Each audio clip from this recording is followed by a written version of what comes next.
Hello everybody and welcome to a new video we're doing. Well, of course it's a new video because you're watching it. Today we're going to be cooking a cheese and chicken quesadilla. Now, I know normally on my channel I don't do any cooking, and because I'm making this video, that does not mean I'm doing any cooking in the future. It's just I have a recipe that I made up for a quesadilla that's really good, and I'm like a horrible cook, so the fact that I have a recipe that's not just like pour in the oatmeal packets, put in 2/3 a cup of milk and cook, that's like complicated, like all the right timing and stuff, that's really special to me, and I feel like I have a recipe and I want to share it with you guys. So go ahead, if you don't like it, go spam the dislike button. It's really all up to you. Or if you don't want to see me cooking, click off the video. I don't care, I just want to make this video. So yeah, anyways, let's start the video. Hopefully it turns out well. So yeah, let's start off with the ingredients. So there are 3 ingredients for a cheese and chicken quesadilla, which you can probably guess. First of all, tortillas. I don't really care what kind of tortilla you get. We have whole wheat, but it's really up to you. Any tortilla will work. Next, cheese. Now for the cheese department, I recommend getting sharp cheddar. Mainly, it doesn't really matter what brand. I use Trader Joe's and Sprouts. But yeah, sharp cheddar is really, really good. And then lastly, you're going to want some chicken. We use just chicken, which is really good. It's shredded chicken.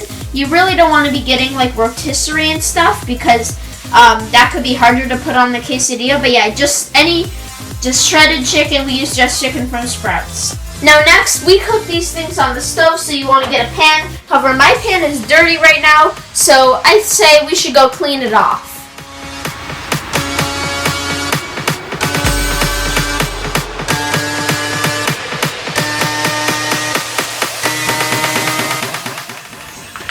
Now it is time to put the tortilla on, so just set the tortilla down on here, and then good, this bag is open. And then you just want to take all the sharp cheddar cheese and put it on the quesadilla, of course. What else would you put it on? So yeah, I don't know. Should we time-lapse this? Who knows? So I'm going to finish putting the cheese on the quesadilla, and I'll come back to you when I am done.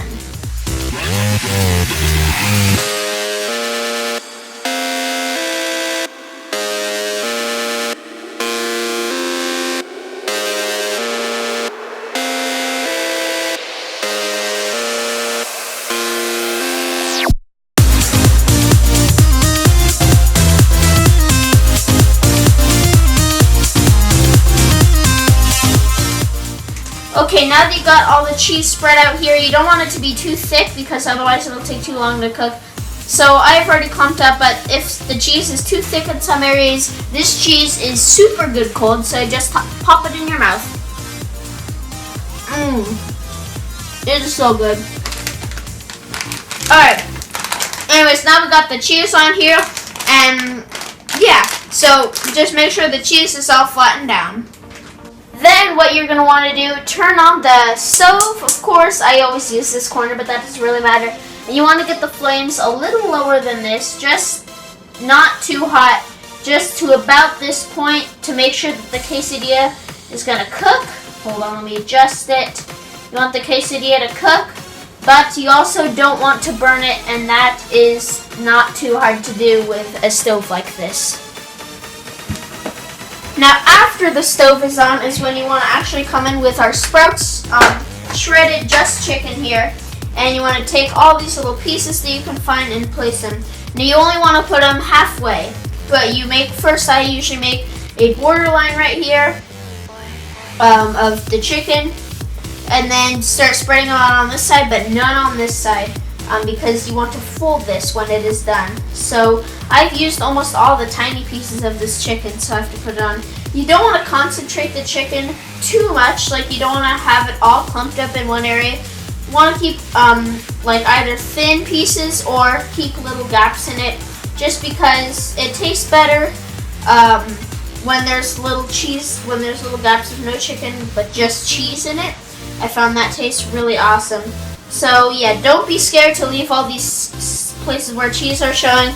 That looks like it's about halfway. I'm going to put in one more little piece right here to even it out. Anyways, there you go. Oh, a little piece of cheese in the mouth. Alright, and then one of the best parts about this chicken is it's impossible to close the freaking box. So, nope, the gap escaped. Oh, we closed it.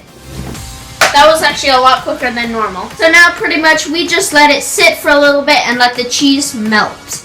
While I do that, since there's no one home right now, I might as well have a dance party.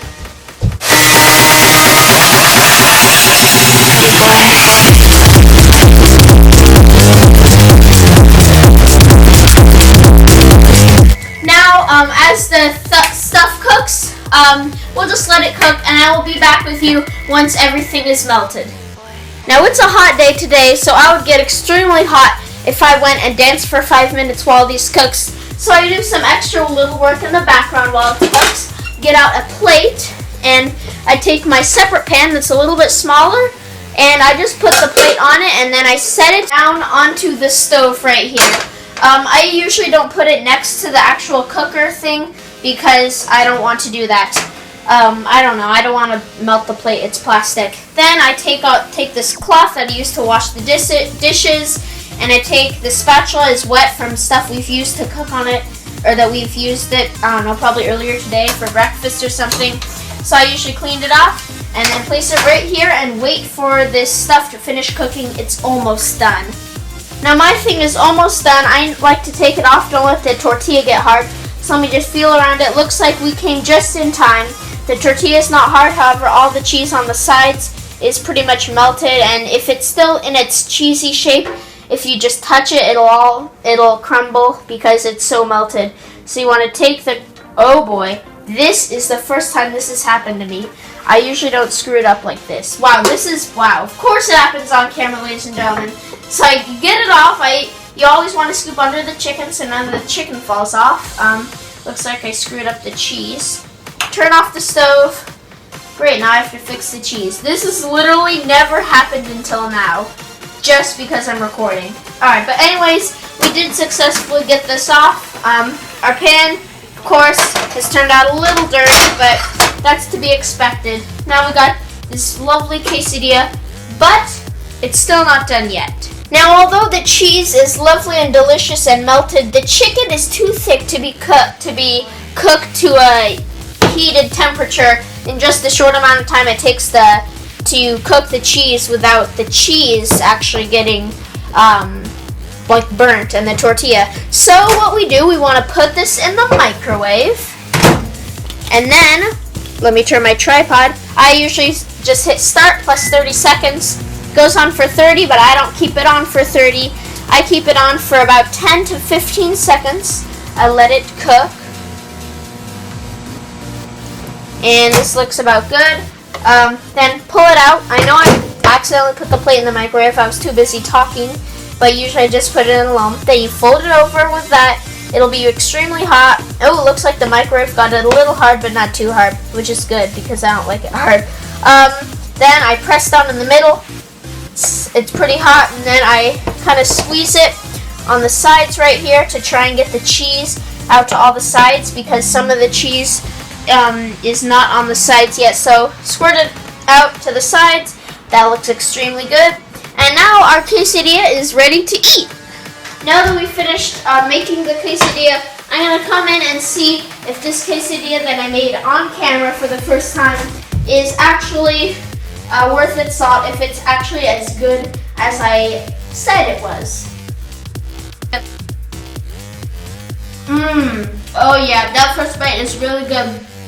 I got some chicken and cheese all in one bite. That is really good. So what I normally do is eat around the sides first, because I know I'm weird, but let's do that.